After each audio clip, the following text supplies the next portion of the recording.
नमस्कार साथियों, स्वागत है आपका मेरे YouTube चैनल नर्सिंग स्कूल में।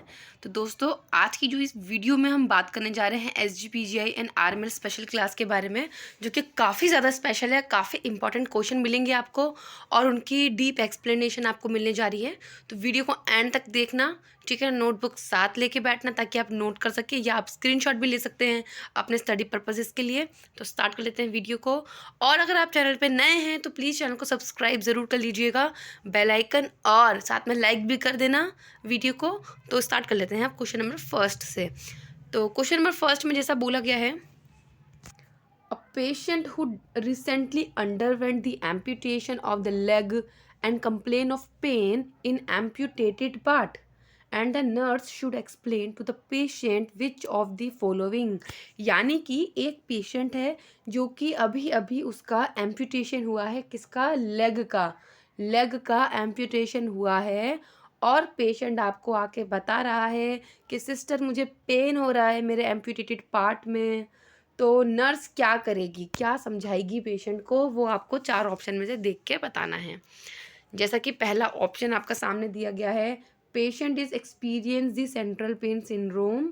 और बी में बोला है the pain can not exist because the leg has been एम्पुटेटेड।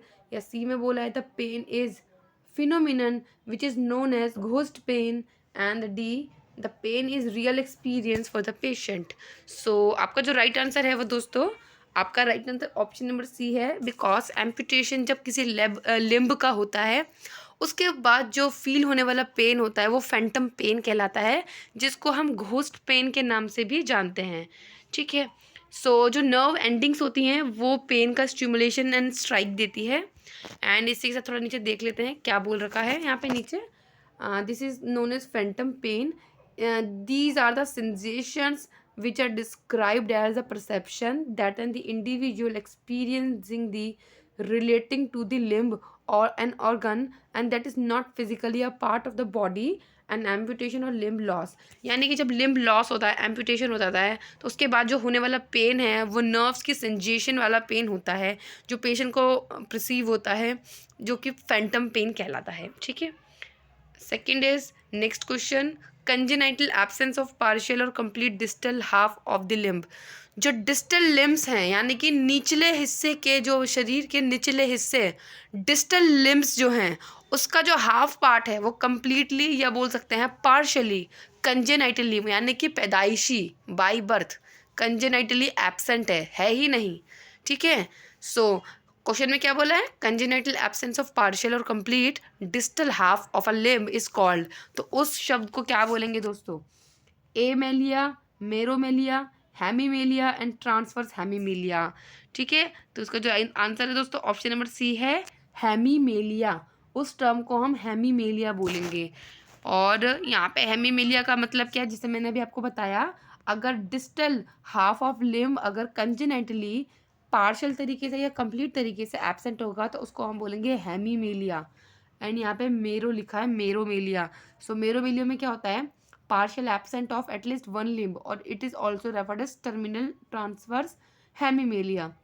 यानी कि मेरोमेलिया और जो ऑप्शन नंबर डी में बोला था आपको, ट्रांसवर्स हेमीमेलिया, इन दोनों का जो मतलब है वो एक ही है, सेम ही है।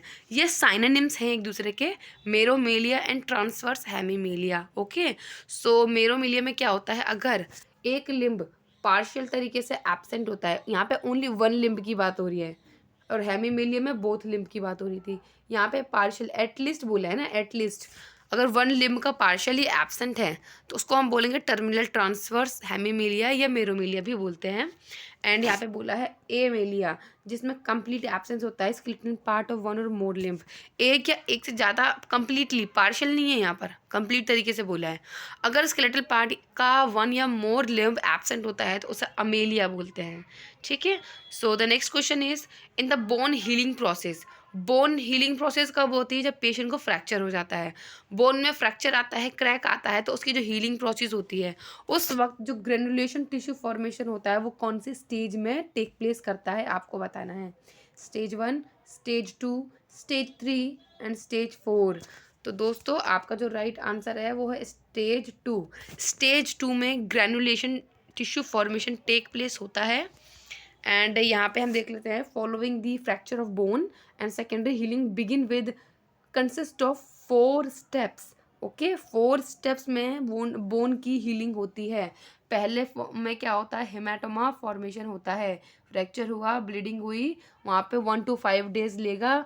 ये स्टेज 1 जहाँ पे हेमाटोमा फॉर्मेशन होगा, यानी कि ब्लड कलेक्शन, ठीक है, हेमाटोमा फॉर्मेशन होगा, ठीक है। उसके बाद स्टेज 2 आ जाएगा, जैसे कि मैंने आपको बताया अभी, ग्रैन्युलेशन फॉर्मेशन जिसे बोलते हैं, या दूसरे शब्दों में इसे हम फाइब्रो कार्टिलेजिनस कैलस फॉर्मेशन भी बोल सकते हैं, जो कि 5 से 11 दिन ले लेता है नॉर्मली। एंड स्टेज 3 जो होती है बोनी कैल्कस, ये तो फाइब्रो कार्टिलेजस कैल्कस का फॉर्मेशन है, बट यहाँ पे बोनी कैलस का फॉर्मेशन हो रहा है, जो कि 11 से 28 दिन का समय ले सकता है स्टेज 3 में नॉर्मली। एंड स्टेज 4 जो है डे 18 के बाद ऑनवर्ड्स होता है, और वो कितना लंबा जाता है स्टेज 4, सालों तक जाता है या महीनों तक जाता है, कुछ वो पेशेंट टू पेशेंट डिपेंड करता है। और स्टेज 4 को हम बोलते हैं bone remodelling. Okay, and the next question is the surgical procedure done to relieve pressure in the compartment syndrome. अब आपको पता होना चाहिए कि कंपार्टमेंट सिंड्रोम में क्या होता है। कंपार्टमेंट सिंड्रोम में क्या होता है, जो बॉडी का फेसिया होता है ना, फेसिया, उसमें प्रेशर क्रिएट हो जाता है, और प्रेशर क्रिएट करते हैं कर होने के बाद उसको रिलीव करते हैं हम सर्जिकल प्रोसीजर से। और उस सर्जिकल प्रोसीजर का नाम बताना है कि जो कंपार्टमेंट सिंड्रोम में प्रेशर को रिलीव करता है। तो पहला ऑप्शन आपका यहाँ दिया गया है open reduction with internal fixation, जिसमें कि क्या करते हैं, ओपन तरीके से, ओपन सर्जिकल से इंटरनली फिक्स करते हैं बोन्स को हम, ठीक है। एंड मैनिसेक्टमी है, एंड ऑप्शन नंबर सी में है फेसियोटमी, एंड डी में है आपका आर्थ्रोप्लास्टी। सो जो आपका राइट आंसर है वो ऑप्शन नंबर सी है फेसियोटमी। फेसियोटमी में क्या करते हैं, फेसिया जो है उसमें एक ओपनिंग क्रिएट करते हैं, जिसे हम फेसियोटमी बोलते हैं, जो प्रेशर को रिलीव करता है दोस्तों, ठीक है। एंड फेसियोटमी को हम फैसेक्टमी भी बोलते हैं। एक सर्जिकल प्रोसीजर होता है जहाँ पे फेसिया को कट करते हैं और टेंशन रिलीव करते हैं या प्रेशर भी रिलीव करते हैं, जो कि कॉमनली ट्रीट करने के लिए होता है, which is resulting the loss of circulation to the area of tissue और the muscles. And fasciotomy is a limb saving procedure when used to treat the acute compartment syndrome.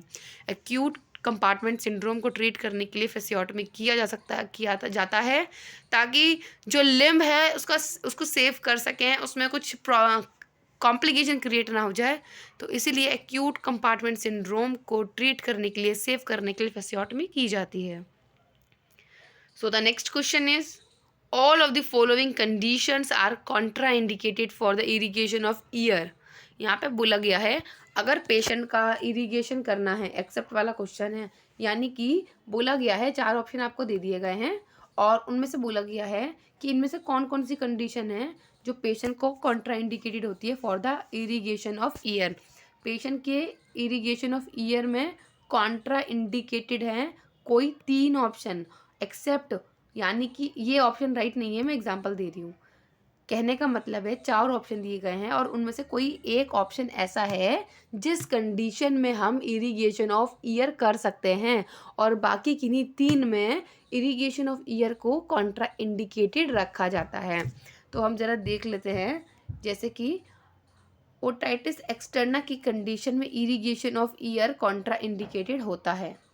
अगर patient का tympanic membrane perforation है तो उस condition में भी Contra indicated रहता है। एंड ऑप्शन नंबर डी में बोला गया है क्लेफ्ट पैलेट की कंडीशन में भी जो इरिगेशन है ईयर का उसे कॉन्ट्रा इंडिकेट किया जाता है दोस्तों, ठीक है।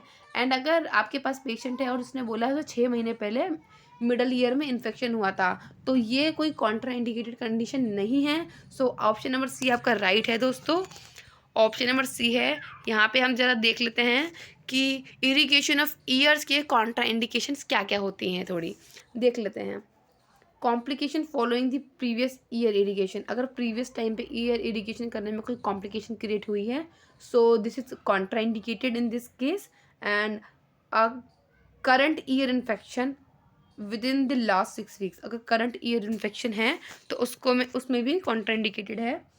प्रीवियस ईयर सर्जरी है पेशेंट की तो भी, और वो भी प्रीवियस ईयर सर्जरी का जो टाइम है वो 18 मंथ्स का है दोस्तों, ठीक है। अगर पेशेंट का ग्रोमेट इन सिटू है अगर पेशेंट का ग्रोमेट इन सिटू है तो उस कंडीशन में भी ईयर इरिगेशन को कॉन्ट्राइंडिकेटेड रखा जाएगा दोस्तों।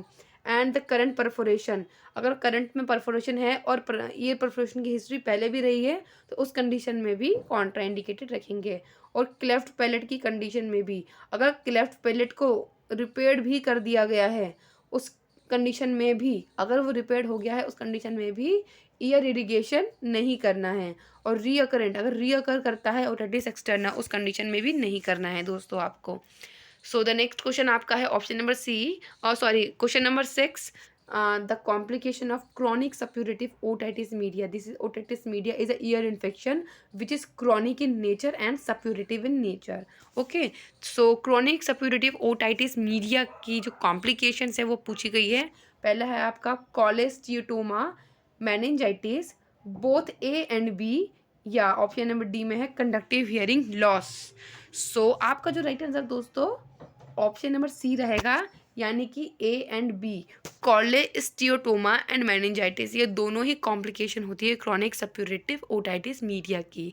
ठीक है, और अब आप बोलेंगे कॉलेस्टियोटोमा ये होता क्या है ये? सो मैं थोड़ा आपको बता देती हूँ। जो ये कंडीशन है कॉलेस्टियोटोमा, एक एबनॉर्मल स्किन ग्रोथ होती है, या एक सिस्ट टाइप की होती है, सिस्ट ही होती है मान लीजिए, या तो ग्रोथ होती है, दोनों में से कुछ एक। ठीक है, जो कि ईयर ड्रम के बिहाइंड क्या करती है, ट्रैप करती है, या बोन के जो ईयर की बोन से उनके बिहाइंड होती है, जिसकी कंडीशन की वजह से ईयर में प्रेशर होता है और हियरिंग लॉस की कंडीशन भी क्रिएट होती है। और कॉलेस्टियोटोमा में कौन कौन से सिम्टम जो होते हैं, कॉज होते हैं? पहला है पेशेंट का हियरिंग लॉस हो सकता है, ईयर ड्रेनेज भी हो सकता है जिसके साथ बैड स्मेल भी होगी, रीअकर ईयर इन्फेक्शन होंगे, या ईयर में फुलनेस, भारीपन सा महसूस होगा पेशेंट का, भरा भरा लगेगा और चक्कर भी आएंगे, सर घूमेगा पेशेंट का, फेशियल मसल्स में वीकनेस आएगी जिस साइड में ईयर का इन्फेक्शन है, एंड ईयर में एक होगा यानी कि पेन होगा ईयर्स में। तो ये कुछ कंडीशंस थी जो कि कॉलेस्टियोटोमा वाले पेशेंट को देखी जाती है, जो कि कॉम्प्लिकेशन है for the CSOM, chronic suppurative otitis media. And next is meningitis. Meningitis आप सभी को पता है, मेनिंजिस एक लेयर है जो कि ब्रेन और स्पाइनल कॉर्ड को कवर करती है फॉर द प्रोटेक्शन। सो अगर उसमें इन्फ्लेमेशन या इन्फेक्शन दोनों में से कुछ हो जाता है, इन्फेक्शन होगा तो ऑब्वियसली इन्फ्लेमेशन भी होगी। सो अगर इन्फ्लेमेशन एंड इन्फेक्शन होता है तो उस कंडीशन को बोलते हैं मेनिंजाइटिस। और मेनिंजाइटिस की कंडीशन जो है वो हाई फीवर डेवलप करती है, पेशेंट बीमार रहता है, सर में दर्द होता है। ठीक है, एंड एक और कंडीशन है, आपको यहाँ दिखा दूँ मैं आपको, rash that does not fade when the glass is rolled over, but a rash will not always develop. Rashes हमेशा डेवलप नहीं होते हैं।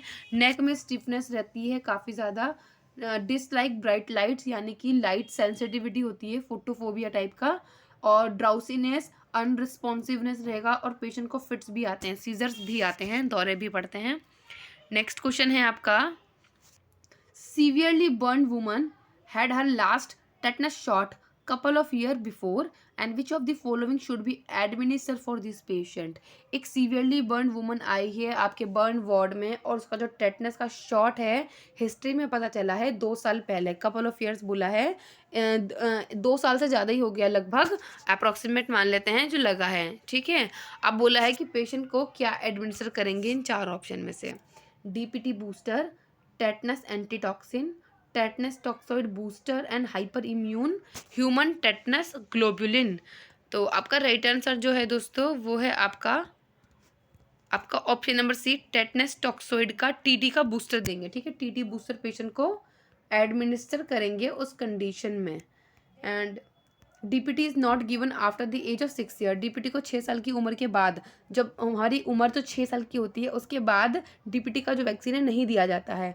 और जो टेटनस टॉक्सोइड बूस्टर है जो रिक्वायर्ड होता है for the patient as the patient had her last tetanus dose 2 years ago. अगर 2 साल या 2 साल से ज़्यादा हो जाता है TT की डोज लिए हुए लास्ट टाइम, तो आपको फिर से TT का बूस्टर देना होगा।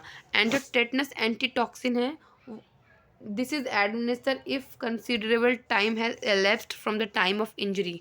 टेटनस का एंटीटॉक्सिन तब एडमिनिस्टर करेंगे जब पेशेंट का जो टाइम ऑफ इंजरी है वो काफ़ी ज़्यादा इलैप्स कर गया है या काफ़ी इसकी ज़्यादा लंबा खिंच गया है, तो उस कंडीशन में क्या करेंगे, टेटनस का एंटीटॉक्सिन देंगे। और जो हाइपर इम्यून टेटनस ग्लोबुलिन होती है is given when the person has not had a prior tetanus immunisation. अगर पेशेंट का इससे पहले टेटनस का इम्यूनाइजेशन का कोई हिस्ट्री नहीं होती है तो पेशेंट को हाइपर इम्यून टेटनस का ग्लोबुलिन भी एडमिनिस्टर करना होता है दोस्तों। So the next question is cimetidine is administer 6 hourly to client with a burn in order to. Patient को सिमेटिडिन मेडिसिन दी जाएगी इन एवरी 6 अर्ली बर्न वाले पेशेंट को। किस लिए दी जाएगी आपको ये बताना है। पहला ऑप्शन आपका है prevent the secondary infection, B में है maintain the fluid electrolyte balance, and आपका है promote the GFR, and D में है prevent Curling ulcer, Curling ulcer को प्रिवेंट करने के लिए। दोस्तों आपको जो राइट आंसर है वो ऑप्शन नंबर डी है, prevent the curling ulcers. Okay, and आपको इसके बारे में थोड़ा बता देती हूँ। जो स्ट्रेस अल्सर्स होते हैं जिसे हम कर्लिंग अल्सर बोलते हैं वो फ्रिक्वेंटली होते हैं इन बर्न विक्टिम्स, ठीक है, occurs frequently in the burn victims because जो सिमेटिडिन है is a histamine blocker that reduce the gastric acid and help to prevent the development of gastric ulcers. Okay, and अभी थोड़ा cimetidine medicine के बारे में पढ़ लेते हैं। जो सिमेटिडिन है it is use to treat the ulcer GERD and a condition in which backward flow of acid from the stomach causes the heartburn and the injury of the food pipe which is the esophagus and the condition what the stomach produce too much acid। या ऐसी condition जिसमें stomach बहुत ज़्यादा acid को produce करता है, और कुछ ऐसी कंडीशन जिसमें जोलिंगर एलिसर सिंड्रोम की कंडीशन भी होती है। Over the counter cimetidine is use to prevent the treat the symptom of heartburn. जो ओवर द काउंटर मेडिसिन है एक सिमेटिडिन जो कि heartburn associated acid and digestion और या सोर स्टमक की कंडीशन में भी उसको प्रिवेंट या ट्रीट करने के लिए दी जाती है। और जो सिमेटिडिन है is a class of medication which is called the H2 blocker and it decrease the amount of acid made in the stomach. ये अमाउंट ऑफ एसिड को डिक्रीज करता है जो कि स्टमक में बना होता है, ठीक है। So the next question is which type of solution is commonly used for the fluid replacement in the burn वाली कंडीशन में पेशेंट को फ्लूइड रिप्लेसमेंट के लिए जो most common type of solution use किया जाता है वो कुछ ऐसे हैं आपके Hartmann solution, normal saline, 5% dextrose and 5% dextrose in normal saline. आपका जो राइट आंसर है ऑप्शन नंबर ए है दोस्तों, हार्टमैन सोल्यूशन।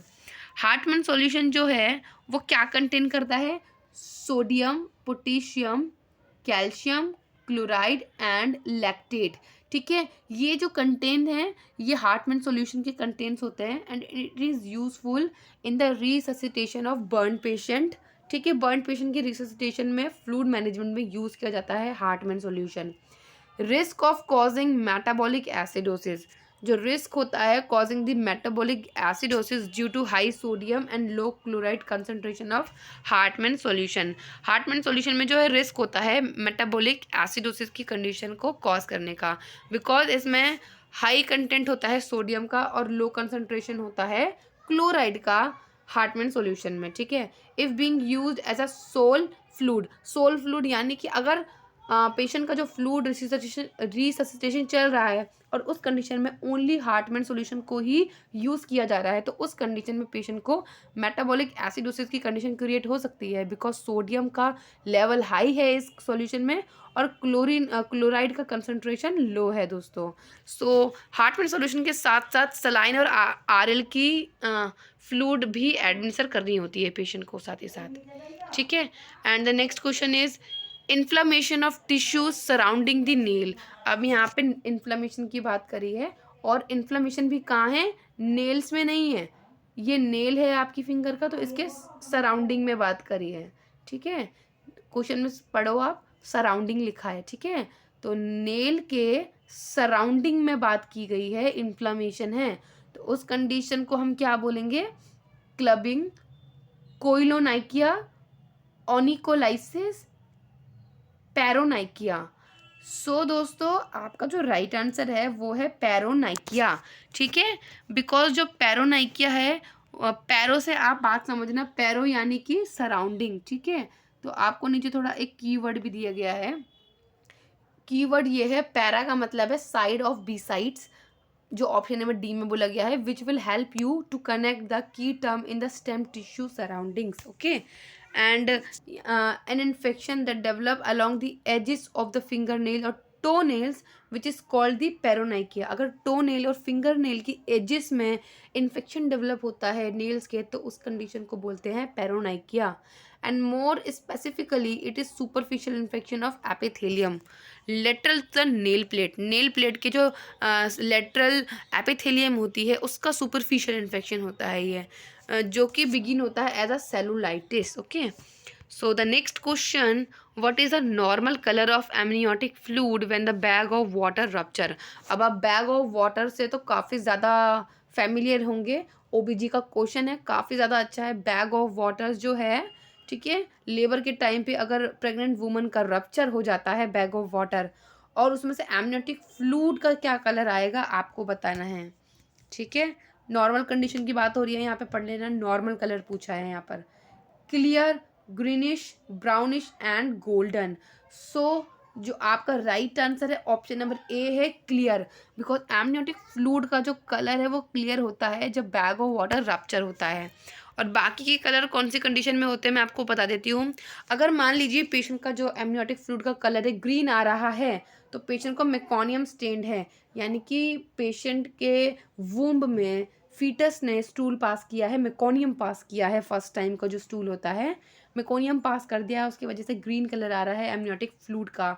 और अगर गोल्डन कलर है तो मदर और बेबी के जो ब्लड ग्रुपिंग का जो प्रॉब्लम आ रहा है, RH आइसो इम्यूनाइजेशन की प्रॉब्लम है, ठीक है। एंड अगर सैफरन की एंड जो सैफरन कलर है जिसे हम ग्रीनिश येलो भी बोलते हैं दोस्तों, तो वो पोस्ट मैच्योरिटी की कंडीशन में होता है। अगर जैसा फीटस है अगर वो पोस्ट मैच्योरिटी की तरफ जा रहा है और डिलीवरी के टाइम पे जिसका एमनियोटिक कलर होगा वो सैफरन कलर का होगा, जिसे ग्रीनिश येलो भी बोलते हैं। एंड उसके बाद अगर डार्क ब्राउन जा रहा है, टोबैको लाइक जैसे टोबैको का जूस होता है उस कलर में डार्क ब्राउन कलर हो रहा है, तो वो ये इंडिकेट करेगा कि वो इंट्रा यूट्राइन डेथ की वजह से है। Next question is amniotic fluid index. Amniotic fluid का इंडेक्स है उसे कैसे मेज़र किया जाता है, ये प्रेग्नेंट लेडीज़ में ही किया जाता है, ओबीजी का क्वेश्चन है। सो अगर इसमें ऑप्शन में 4 लिखा है, जैसे कि पहला है आपका एब्डोमिनल गर्थ से चेक करते हैं एमनियोटिक फ्लूइड का index, ultrasonography, Leopold manoeuvre and ballottement. So दोस्तों जो आपको राइट आंसर है वो USG है। जब अल्ट्रासाउंड से हम डिटेक्ट करते हैं तो उससे एमनियोटिक फ्लूइड का इंडेक्स मेज़र कर सकते हैं। सो द नेक्स्ट क्वेश्चन इज़, यहाँ पे एमनियोटिक फ्लूइड इंडेक्स के बारे में कुछ बताना चाहूँगी। Amniotic fluid index is measured with the help of ultrasonography by dividing the abdomen into 4 quadrants. Abdomen को 4 क्वाड्रेंट्स में डिवाइड किया नहीं जाता है, बट जो अल्ट्रासोनोग्राफी करते हैं वो अपना इमेजिनरी क्वाड्रेंट्स में डिवाइड करके एमनियोटिक फ्लूइड इंडेक्स को मेज़र करते हैं, ठीक है। And for dividing the abdomen into 4 quadrants, linea nigra is consider as vertical point. जो लीनिया निग्रा होता है, अब लीनिया निग्रा क्या होता है, ये है एब्डोमेन और ये है आपकी अम्बलाइकस, और आपकी जो वूम्ब पे क्या होता है, यहाँ पे एक ब्लैक सी लाइन कवर्ड हो जाती है, और वो ब्लैक कलर की जो लाइन है वो लिनिया निग्रा कहलाती है, which is consider vertical point. Vertical point को कंसीडर किया जाता है, और जो अम्बलाइकस है उसको हॉरिजॉन्टल पॉइंट एज आ कंसीडर किया जाता है, जिससे कि 4 पार्ट में डिवाइड कर देते हैं इमेजिनरी एब्डोमेन को अल्ट्रासोनोग्राफी करते समय में, और उसके बाद एमनियोटिक फ्लूइड इंडेक्स को मेज़र किया जाता है, ठीक है। अब यहाँ लिखा है इन ईच क्वाड्रेंट, हर एक क्वाड्रेंट में 4 क्वाड्रेंट होंगे, और in each quadrant deepest pocket is measured in centimetre. जो डीपेस्ट पॉकेट है उसे मेजर किया जाएगा सेंटीमीटर में, and sum of all the pockets considered as AFI। और जो जितना भी बाकी की पॉकेट्स हैं, क्वाड्रेंट्स हैं, उनको सम कर दिया जाएगा और उसी को कंसिडर किया जाएगा AFI। और नॉर्मल वैल्यू जो है एमनियोटिक फ्लूइड इंडेक्स की वो वरी करती है according to 8 centimetre to 18 centimetre, ठीक है। एंड अगर AFI का जो लेवल है लेस देन 5.6 सेंटीमीटर होता है तो उस कंडीशन को बोलते हैं ओलिगोहाइड्रोमनियोसिस। अगर मोर देन 20 टू 24 सेंटीमीटर रहेगा, दिस इज़ कंसीडर एज पॉलीहाइड्रोमनियोसिस, ठीक है। तो आपने ये टर्म भी सुने होंगे, ओलिगो एंड पॉलीहाइड्रोमनियोसिस। ओलिगोहाइड्रोमनियोसिस में एमनियोटिक फ्लूइड का जो लेवल है वो डिक्रीज़ हो जाता है, एंड पॉलीहाइड्रोमनियोसिस में जो एमनियोटिक फ्लूइड है उसका जो लेवल है इंक्रीज हो जाता है, ठीक है। ओलिगो में डिक्रीज एंड पॉली में इंक्रीज, ठीक है। And the next question, the amount of fetal blood drawing पर minute through the placenta at term.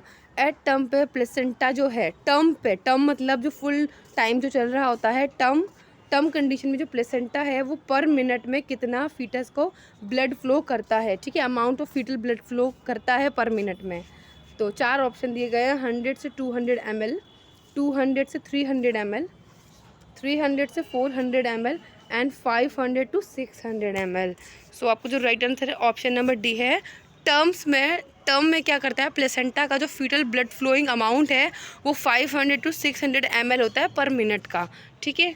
And the next question, communication between right and left atrium in the fetal circulation. ये fetus का heart है, ये 4 chamber में divided है। This is the right atrium and this is left atrium. And यहाँ पे होते हैं आपके मिट्रल वॉल्व्स, ठीक है। मिट्रल एंड ट्राइकस्पिड वॉल्व्स यहाँ पे होते हैं, बट यहाँ पे कोई भी करेक्शन नहीं होता है। बट फीटस में क्या होता है, फीटस का सर्कुलेशन में राइट एट्रियम और लेफ्ट एट्रियम के बीच में कनेक्शन होता है, कम्युनिकेशन होता है, ठीक है, जो कि डिलीवरी के बाद क्लोज हो जाता है। बट फीटल सर्कुलेशन के टाइम पे क्या होता है, यहाँ पे जो कम्युनिकेशन क्रिएट होता है फीटस टाइम में, तो उस टर्म को क्या बोलते हैं, उस कम्युनिकेशन पार्ट को क्या बोला जाता है, foramen ovale, ductus arteriosus, ductus venosus and fossa ovalis. So यहाँ पे जो आपका राइट आंसर है वो ऑप्शन नंबर ए है, फोरामेन ओवल। उस जो बीच का जो पार्ट होता है जो कि लेफ्ट एट्रियम और राइट एट्रियम के बीच में होता है उसे बोलते हैं हम फोरामेन ओवल, ठीक है। And the next question is communication between the aorta and pulmonary artery in fetal circulation. Fetal circulation में ही पल्मोनरी आर्टरी और एओर्टा के बीच में जो कम्युनिकेशन होता है उस कम्युनिकेशन को क्या बोलते हैं, foramen ovale, ductus arteriosus, ductus venosus and fossa ovalis. So the right answer is option number B, ductus arteriosus is the communication between the aorta and pulmonary artery in the fetal circulation. Understand? So the next question, the vaccination was first performed by। हमारे पूरे world में जो first vaccination थी जिन scientist ने ये perform की थी उनका नाम पूछा गया है, जैसे कि आप जानते हैं Jonas Salk, Edward Jenner, Louis Pasteur and Alexander Fleming, ठीक है। सो आपके पास 4 ऑप्शन है, आपका जो राइट आंसर है वैक्सीनेशन के लिए वो है option number B, Edward Jenner. Edward Jenner ने फर्स्ट वैक्सीनेशन को परफॉर्म किया था दोस्तों। एंड द नेक्स्ट क्वेश्चन, और कौन सी फर्स्ट वैक्सीनेशन थी ये भी आपको पता होना चाहिए। फर्स्ट वैक्सीनेशन जो थी एडवर्ड जेनर ने स्मॉल पॉक्स के लिए परफॉर्म की थी, ठीक है, small pox. And father of antiseptic, यहाँ बात कर लेते हैं, father of antiseptic surgery. Antiseptic surgery के जो फादर हैं उनका नाम क्या है आपको वो बताना है। आपका राइट आंसर मैं आपको बताऊँ ऑप्शन नंबर डी है, लिस्टर जो है फादर ऑफ एंटीसेप्टिक सर्जरी हैं, ठीक है। ऑप्शन नंबर डी आपका करेक्ट है। आपका नेक्स्ट क्वेश्चन है, पेनिसिलिन वाज डिस्कवर्ड बाई। जो पेनिसिलिन है वो किसने डिस्कवर्ड की थी, पेनिसिलिन क्या है, ग्रुप ऑफ एंटीबायोटिक्स इस पेनिसिलिन, एंड पेनिसिलिन को अलेक्जेंडर फ्लेमिंग ने डिस्कवर्ड किया था। ऑप्शन नंबर बी आपका करेक्ट है। Next question, the life cycle of malarial parasite. जो मलेरिया का पैरासाइट है उसकी जो लाइफ साइकिल को फर्स्टली किसने डिस्क्राइब किया था, आपका right answer option number D है, रोनाल्ड रॉस। रोनाल्ड रॉस जी ने life cycle of malarial parasite को फर्स्ट टाइम डिस्क्राइब किया था दोस्तों। And the next question, germ theory. Germ theory जो है फर्स्ट टाइम जो प्रपोज की थी, जो फर्स्ट टाइम जो आपको सुनने में आपने चैप्टर में पढ़ा होगा, जो फर्स्ट प्रपोज की थी वो आपके right answer option number A, Pasteur, जिनका पूरा नाम है आप सभी अच्छे से जानते हैं, लुइस पास्चर। लुइस पास्चर जी ने फर्स्ट टाइम जर्म थ्योरी को प्रपोज किया था दोस्तों। तो थैंक यू सो मच, आज की वीडियो यहीं पर कंप्लीट हो चुकी है। एंड दोस्तों को मैं ऑल द बेस्ट बोलना चाहूँगी और इतना बोलना चाहूँगी कि तैयारी अच्छे से रखिएगा। बी कॉन्फिडेंट होना सबसे पहले मस्ट ज़रूरी है, ठीक है, ये मस्ट है। कॉन्फिडेंट होगा, पॉजिटिविटी होगी मन में, ठीक है, स्ट्रेस फ्री होंगे, तभी जो आप पढ़ेंगे वो आप अपने मन में रख पाएंगे और उसी को आप अच्छा परफॉर्म एग्ज़ाम में कर पाएंगे। सो जो 3 की पॉइंट्स मैंने आपको बताया है वो एकदम याद रखना, क्योंकि ये मैंने सेल्फ इम्प्लीमेंट किया है, तो उसके एक्सपीरियंस के बेस्ड पे ही मैं आपको गाइड कर रही हूँ दोस्तों। So thank you so much video को एंड तक देखने के लिए। तब तक के लिए good bye and take care.